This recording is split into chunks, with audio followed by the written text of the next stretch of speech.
No more stuck items! Yay!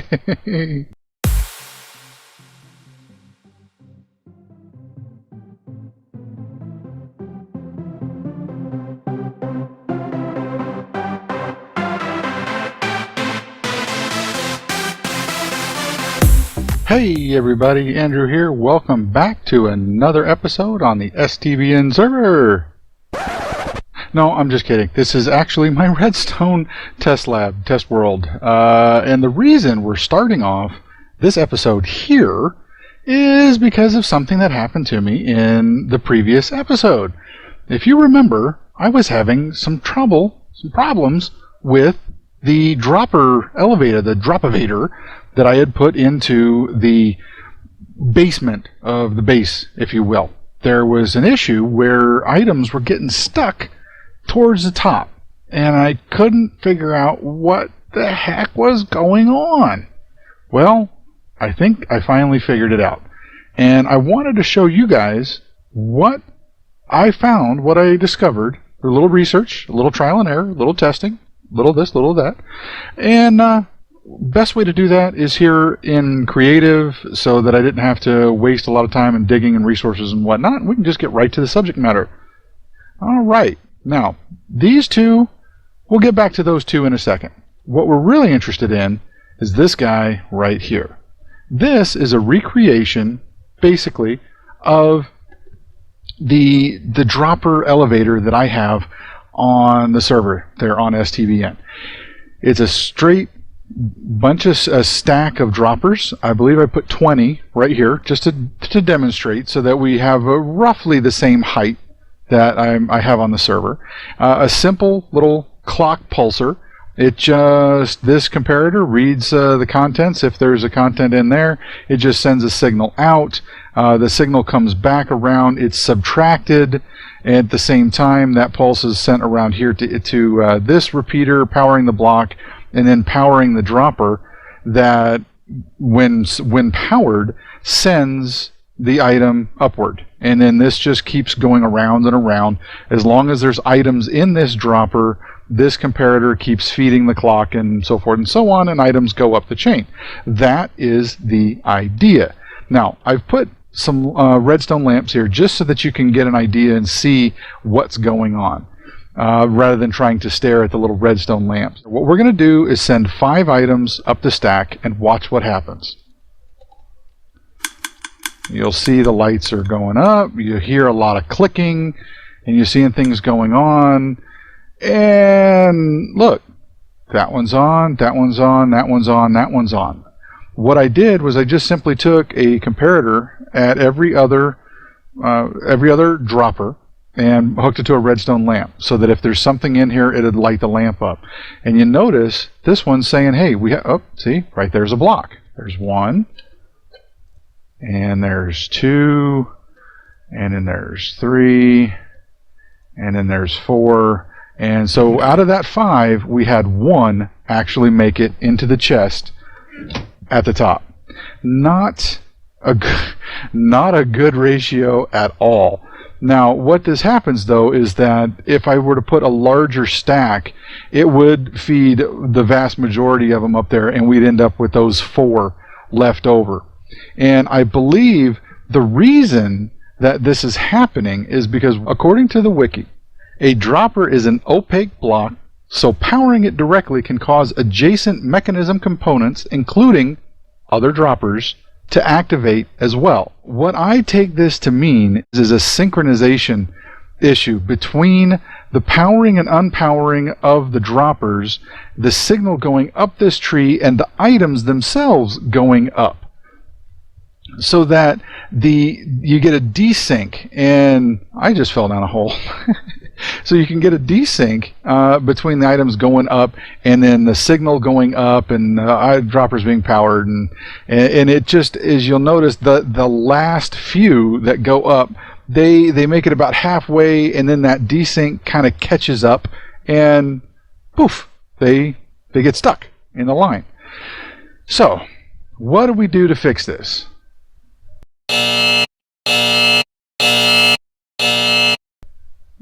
we don't use this one. That's what we do to fix it. There's another version of a dropper elevator that is called a silent dropper elevator, Droppervator. Now there's two variations, and it depends on whether you have an even number of droppers or an odd number of droppers. If you, and basically the only difference here is this little initial starting out. You can see that they're slightly different with the blocks at the bottom.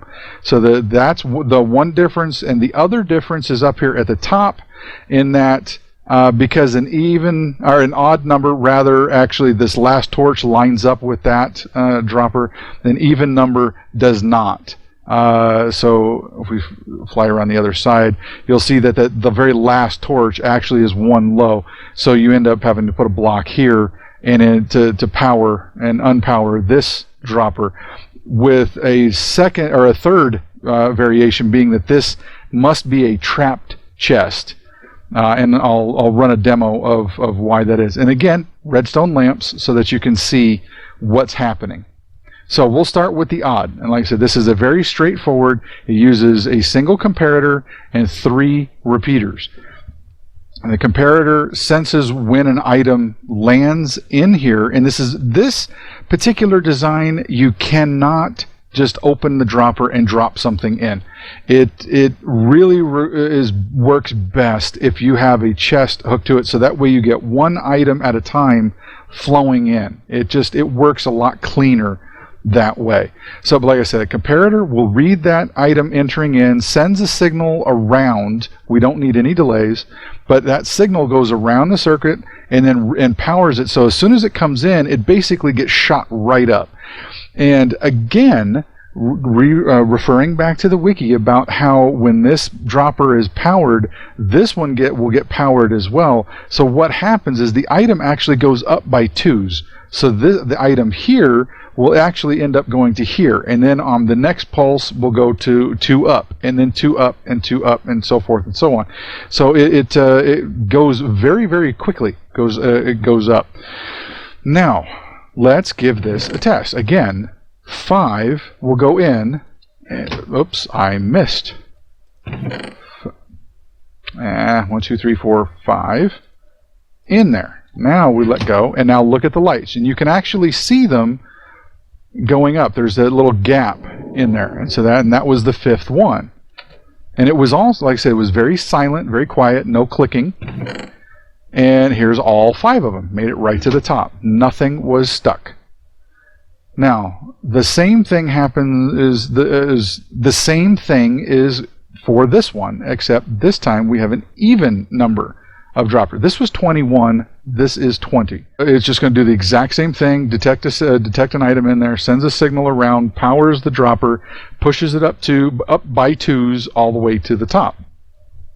Now the difference here is that on this one we wanted the signal here to come around, and when it powers this one, we want this one to it'll shoot the item up here, and then we want this torch to unpower at the time, in unpower and repower in sync with that.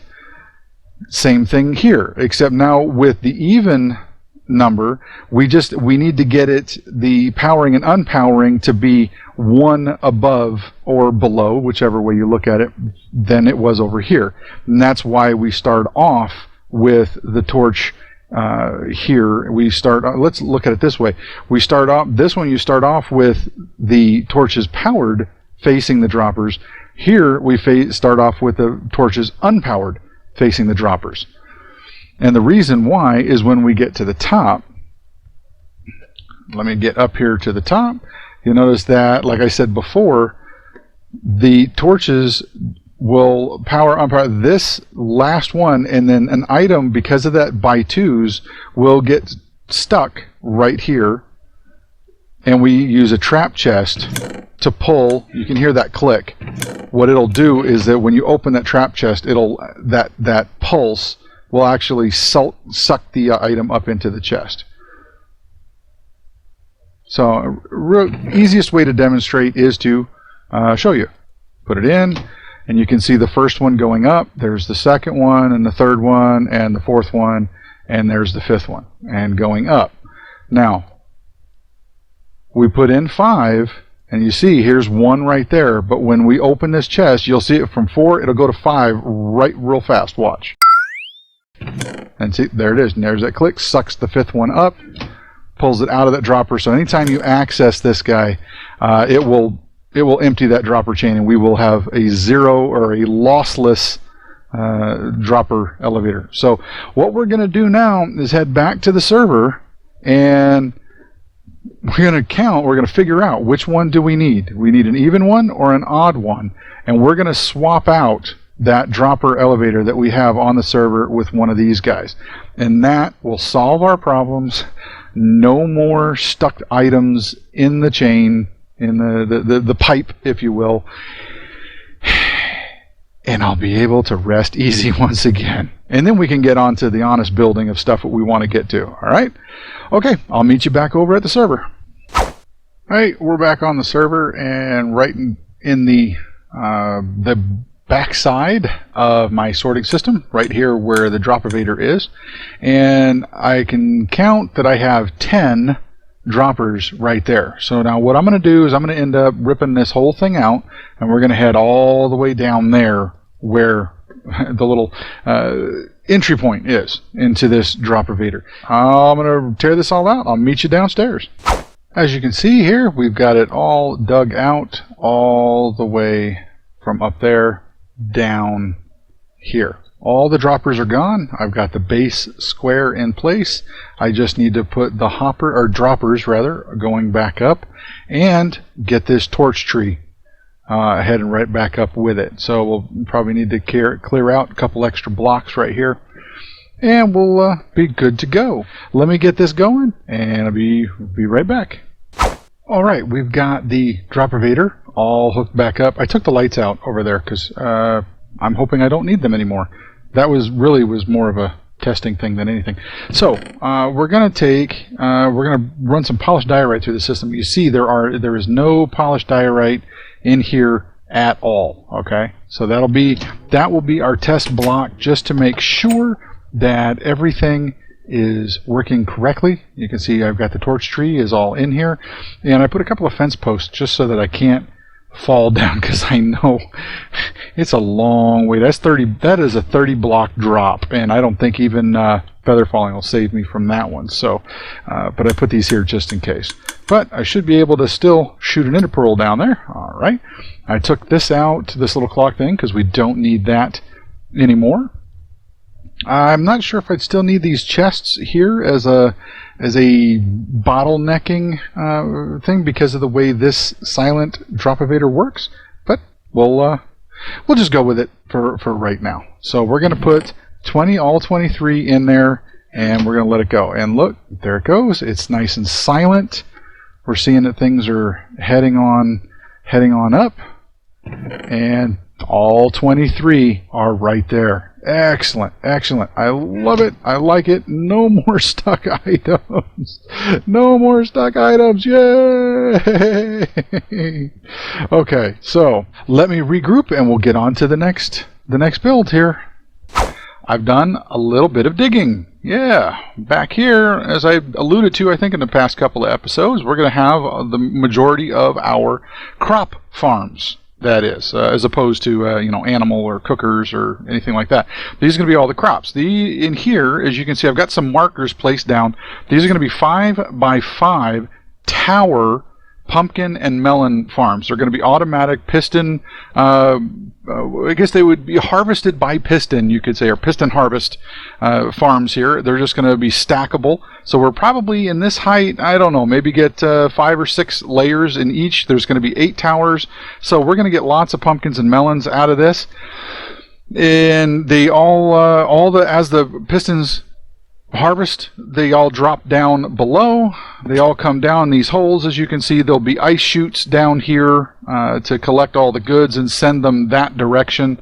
So then we have right here was our dropper elevator from the sugarcane, but it's only It's only 1 wide here. We shouldn't have any problems because there's also going to be a clock down here to cause the pistons to fire every couple of minutes. I'm not going to do any kind of bud powering or anything like that. It's going to be very, very simple farm here as far as the melons and pumpkins. That's what we're going to do here. Exactly how we're going to make this hallway look, I'm not sure yet. I've got it dug out way up here because of the glass on this side.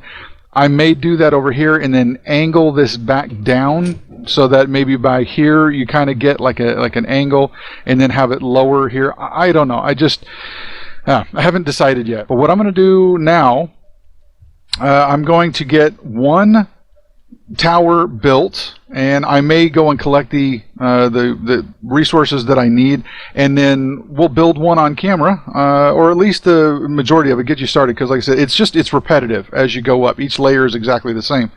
But we'll get one completed, and you can see how that works, and then we'll just pop all the rest of them in and then wire it up and all of that. So, all right, I'll be back in a little bit. There is the first layer. A little colorful, isn't it?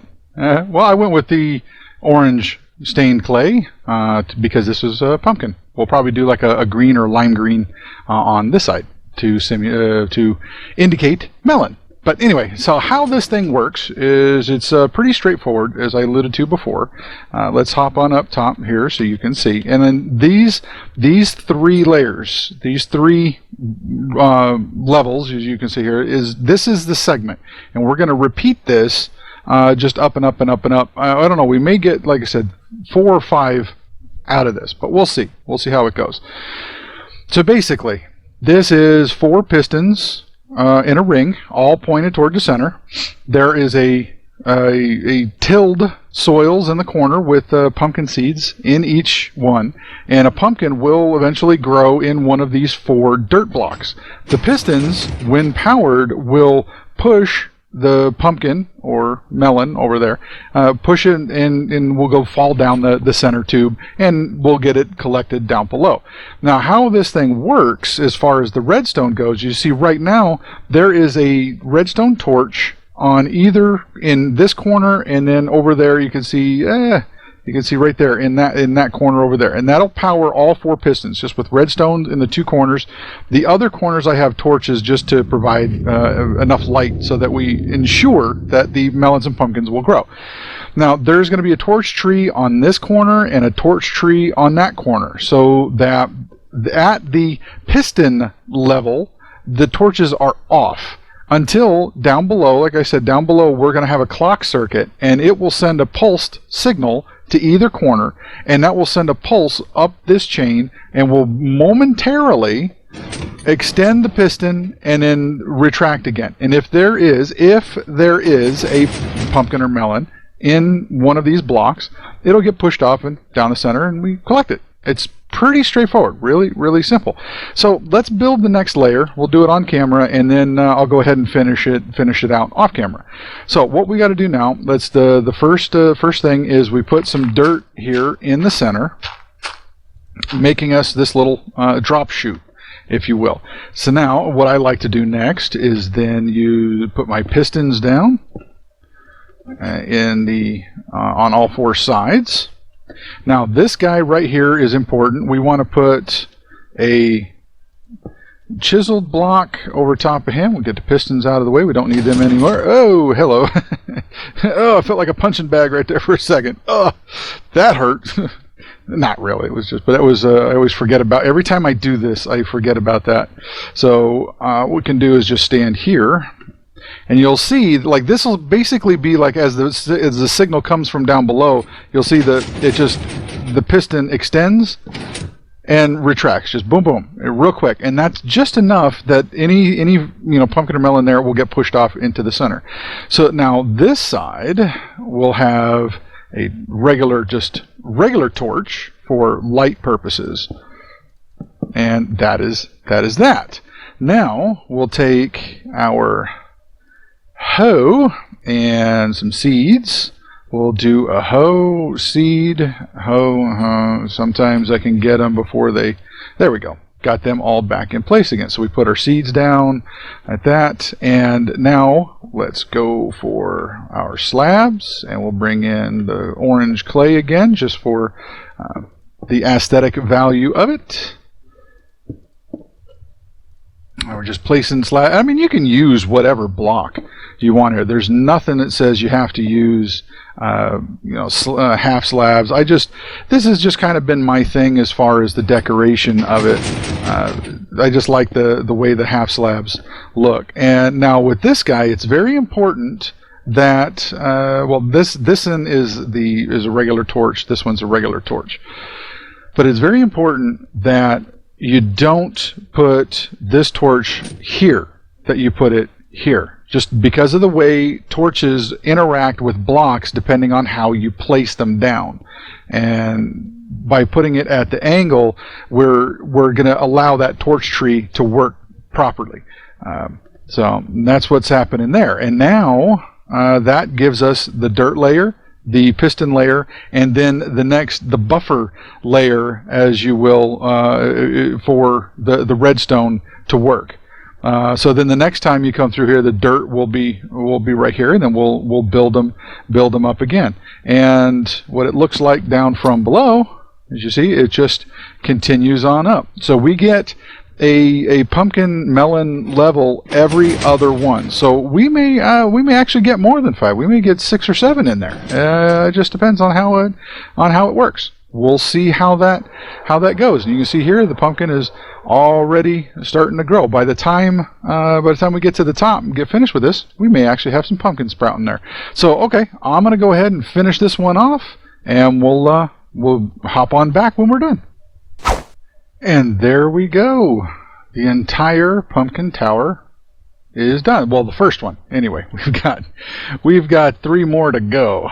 But yeah, that one's done. You can see we have 8 levels there where we're going to have pumpkins, and we have potential 4 spots each of those layers. So we got a potential 32 pumpkins per tower with 4 of those towers. We're going to have a potential 128 pumpkins at a time, potentially. I mean, that's if we make the delay long enough. But what I've done, I've gone ahead and I've made a little test rig here just to make sure that everything is working.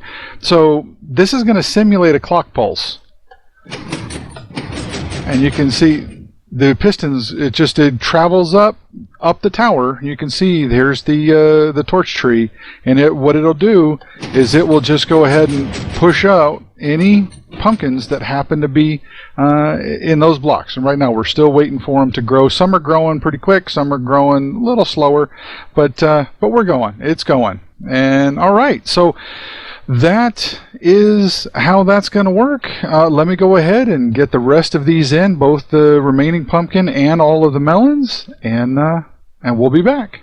And pumpkin tower number 2, all done, as you can see right there. But there was one thing before I finish on. I wanted to take a brief pause in the action and just I showed you what went into each layer as far as building it. But if you wanted to build this on your own, what kind of resources are you going to need without having to stop and start this video? Well, I figured I would show you. That is what you're going to need for each tower. Now the 9 here is for the very, very top up there. I covered it completely with slabs. That way there would be no spawns up there whatsoever, and I wouldn't have to have torches up there. The regular stone brick, the stone slabs, the chiseled stone, and the orange clay, it's up to you what you want to use. I chose these it's because I wanted to go with. So the melons will be a green. They'll be the green stained clay, but I'm just going to continue the same pattern. But so I just made myself 2 chests here with all that I need, so I can just grab one whole stack and then run over there and build it. So I thought I would show that to you. So all right, enough break time. Let's get back to building. All right, Alright, another quick progress update. You can see all 4 pumpkin towers are in. Yay! Actually, I'm getting pretty quick at it now. And by storing, or I should say organizing all of these worked out pretty good. And I do want to make a correction to what I said before. This needs to be 25, not 9. Because I was thinking of the inner ring as a 3x3, but the whole footprint is a 5x5. So to cap that off, you need 25. So, oops. Anyway, all right. All 4 pumpkin are done. Time to get all 4 melons in there. All right, here we go. Back at it. And we're done. Yes, we're done. Well, we're done with the towers. That is, you can see right there that we've got all 4 pumpkin towers in, all 4 melon towers are in. And look, we even got melons are growing, pumpkins are growing, and if we run back here to the other side where we have our entrance to the basement level, I've gotten started on the preliminary redstone for the clock mechanism that'll send the pulses up.